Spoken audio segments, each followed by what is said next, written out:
போன்ல பேசுவாங்க இவங்க ரெண்டு பேரும் வீட்டுல ஃபேமிலி எல்லாம் பேசுவாங்க. ஒரு வார்த்தை மாப்பிள்ளை எப்படி இருக்க, தம்பி எப்படி இருக்க, போய் அவங்க ஆச்சு கட்டது கிடையாது, பேசணும் கிடையாது. இப்போ கல்யாண வாழ்த்து கூட அக்கா மேரேஜ் அவ்வளவுதான் போட்டாங்க, தவிர மச்சான ஒரு வார்த்தை போட்டது கிடையாது. பழைய மாதிரி ஒரு கடையெல்லாம் வச்சு நல்லா வந்துட்டாருன்னா வந்துருவாங்களே எல்லாரும்? கண்டிப்பா வருவாங்க. நீங்க மறுபடியும் ஜெயிச்ச பிறகு உங்க தம்பிக்காரரு, உங்க ஆச்சி, உங்க சொந்தக்காரங்களாம் வராங்கன்னு சொல்றீங்களா? அவங்க உறவே கிடையாது. தோல்வியில எவன் கூட நிக்கிறானோ அவன் தான் உண்மையான உறவு.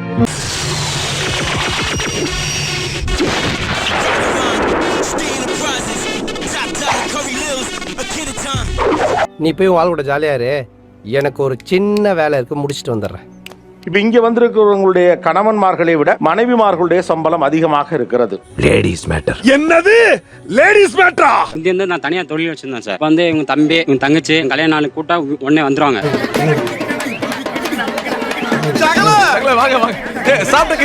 இப்போ என் தொழில் நட்டமாயி இப்போ அவங்க அதிகமா சம்பளம் வாங்குறாங்க. ஒரு தடவை நான் கோயம்பேட்ல இருந்து இவங்க சேலத்துக்கு வேண்டி நான் பஸ்ல போனேன். இவ தம்பி ஏறாரு, நீ பாத்துட்டு பேசவே இல்லை.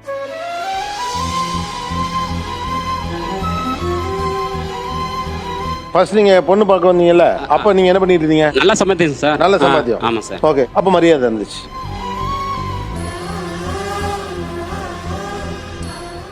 பஸ்ல எப்படி இருக்கீங்க மச்சான் கூட கேட்கல. தெரியல சார், அவன் ஒருவேளை அக்கா அதிகமா சம்பாதிக்கிறாங்க, ஒரு கம்மியா சம்பாதிக்காரு அப்படின்னு ஃபீலிங்கா இருந்திருக்கலாம்.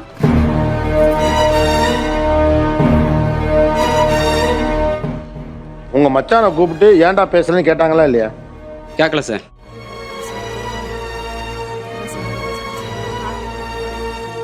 ஏன் சார் இப்ப கொஞ்சம் ஸ்டேட்டஸ் கம்மியா இருக்கு சார், கொஞ்சம் ஸ்டேட்டஸ் அதிகமா இருந்தா கேட்கலாம், இப்ப கேட்க முடியல. எனக்கு வேற எதுவுமே தெரியாது யாமினி. இது எனக்கு நான் கடன் கேட்கறத பத்தி பேசலாமா? நான் முட்டை கடை வச்சிருந்தேன். தொழில் நட்டமாயிட்டு சம்பாதிக்கிறதுக்காண்டி அவங்கள அனுப்புனேன். வேலை போதனால நம்மளுக்கு மரியாதை ரொம்ப இதாயிட்டு. இவர்கிட்ட நல்ல விஷயம் என்ன தெரியுமா? தோத்தாலும் ஜெயிச்சாலும் ஒரே நிலைமையில இருக்கிறார் பார். அதான் எல்லா பிலாசபிலையும் சொல்லிக்குது. இப்ப அதே சேலம் பஸ்ல அவர் உட்கார்ந்து இருக்கிறார், இவர் அவரை கடந்து போறாரு, முகம் காட்டாம போறாரு. உங்க கணவரை கேப்பீங்களா மாட்டீங்களா? கேப்ப சார், கண்டிப்பா கேப்ப சார். சிரிக்கிறானி வெக்கமா இல்ல? இன்ன வரைக்கும் சார் போன்ல பேசுவாங்க சார். நான் பக்கத்துல உட்காந்துருப்பேன், என் ஒரு வார்த்தை இன்னும் பேசிட்டு கிடையாது சார். வயசானவங்க ஆட்சில இருந்து அவங்க அம்மா, அவங்க அப்பா, அவங்க தம்பி, தங்கச்சி.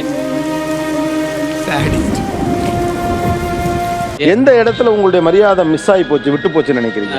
கடை எடுத்த பிறகு சார் 6 வருஷம் சார். இது வரைக்கும் வந்தது கிடையாது, யாருமே வந்தது கிடையாது.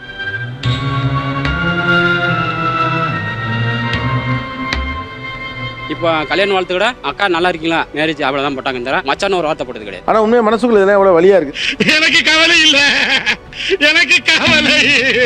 இப்ப பழைய மாதிரி ஒரு கடையெல்லாம் வச்சு நல்லா வந்துட்டாருன்னா வந்துருவாங்களே எல்லாரும்? வருவாங்க சார், கண்டிப்பா வருவாங்க. செருப்பு பிஞ்சிரும். நீங்க மறுபடியும் ஜெயிச்ச பிறகு உங்க தம்பிக்காரரு, உங்க ஆச்சி, உங்க சொந்தக்காரங்களாம் வராங்கன்னு சொல்றீங்களா? அவங்க உறவே கிடையாது. ஆனா இந்த மனுஷன் இருக்கானே, ஐயோ தோல்வியில எவன் கூட நிக்கிறானோ அவன் தான் உண்மையான உறவு. அவன் தான் உறவுக்காரன். அவருக்கு திறமை குறைவா கூட இருக்கலாம், அவர் நேரம் ஒர்க் ஆகாம போயிருக்கலாம், அவருடைய ஃபார்முலா தப்பா போயிருக்கலாம். போடா, ஆண்டவனே நம்ம பக்கம் இருக்கா. வான்னு சொன்னா வந்தவங்க, நல்லது கெட்டதுக்கு நின்னவங்க எல்லாம் ஒதுங்கி போறப்ப நீங்களும் அவர் கூட நிக்கலைன்னா அவர் தொடர்ந்து தோல்வியை சந்திப்பார். You are a good man. So you I know. இப்ப உங்களுக்கு ஒரு விரக்தி இருக்கு, அவர் தொழில தோக்குறாரு, உங்க ஆட்சிகிட்ட சொல்லி அழுவீங்களா இல்லையா? யார்கிட்ட சொல்லி அழுதுருப்பாருன்னு நினைக்கிறீங்க? ஒய்ஃப்ட தான். அவ்வளவுதான்.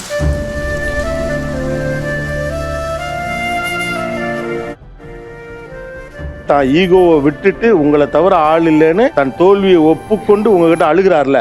என்ன மனுஷன்? என்கிட்ட போனே இல்ல சார். அவங்களுக்கு போன் வாங்கியிருக்காங்க, ஆ. கேட்டா அவங்க எக்ஸ்ட்ரா சம்பாதிக்கிறாங்க. அவர்கிட்ட போனே இல்லையா? போனே இல்ல சார். ஏன் போனே இல்லையா? சகல நிலைமை நினைச்சு ரொம்ப பரிதமா இருப்பா. இப்போ உங்களை ஒருத்தர் கான்டாக்ட் பண்ண, இப்ப நான் உங்கள்கிட்ட பேசணும்னு நினைக்கிறேன், எப்படி அடிச்சு உங்களை ரீச் பண்றது? நானு யாராவது என்னை கான்டாக்ட் பண்றாருந்தா www.pitchu.com மெயில் அனுப்பு. ஒரு வருஷமா ஆக போகுது.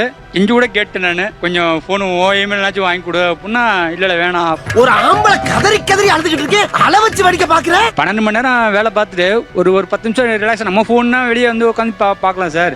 ஆனா அவங்க போனும் தரமாட்டாங்க.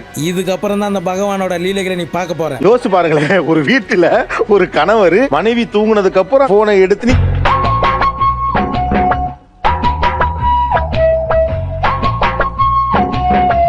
ஒரு ரம்மி கேம் அடிக்கடி விளையாண்டுட்டே இருப்பாரு, எனக்கு அது சுத்தமா பிடிக்காது. அந்த கேம் விளையாடுறீங்களா நீங்க? அது இது ஃபீ தான் சார் விளையாடணும். இந்த ஆளு போன் வேணாமா? அதையும் கெடுத்து மண்ணள்ளி போடுறியே, நியாயமாப்பா அது? சரி ஃபீல் அதிகம் சம்பாதிக்கிறனால சார் வீட்லயுமே வந்து நம்ம தான் பாத்திரம்லாம் கழுவ வேண்டியது இருக்கு. அவங்க போட்டுட்டு அப்படியே சமைச்சிட்டு கிளம்பிடுறாங்க வேலைக்கு. சங்க தலைவர் நீங்க உங்களை போய் இப்படி சக்கரை கழுவி வச்சிட்டானுங்களே. டிராவல் வந்து 100 kilometre, up and down 200 kilometre. 100 kilometre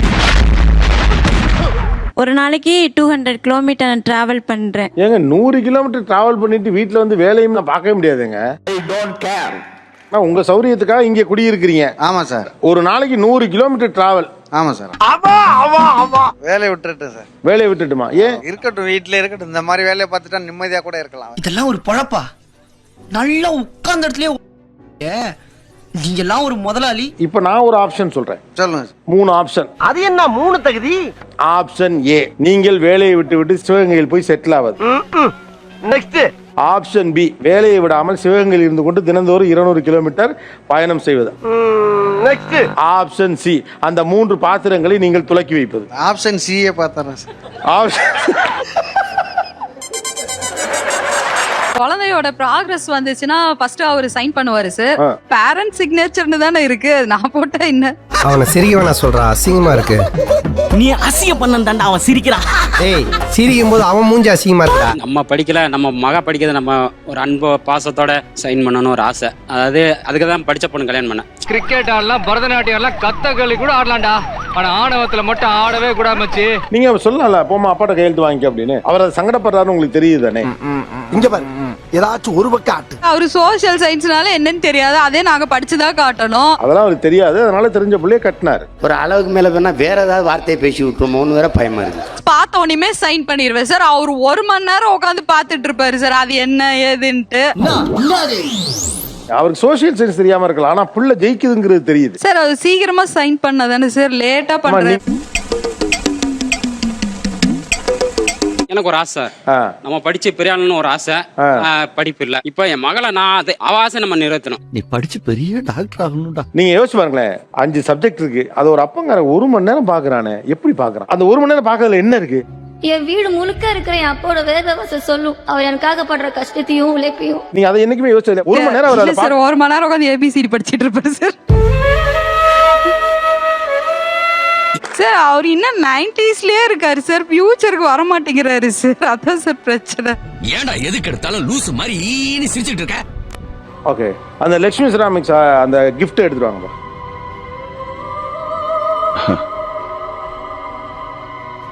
நிகழ்ச்சி முடியும் போது தான் நான் பரிசு கொடுப்பேன், நிகழ்ச்சி நடக்கும் போதே கொடுக்குறேன். கொண்டாங்க. நான் பார்த்த சிறந்த தந்தைகளில் ஒருவர் இவர்.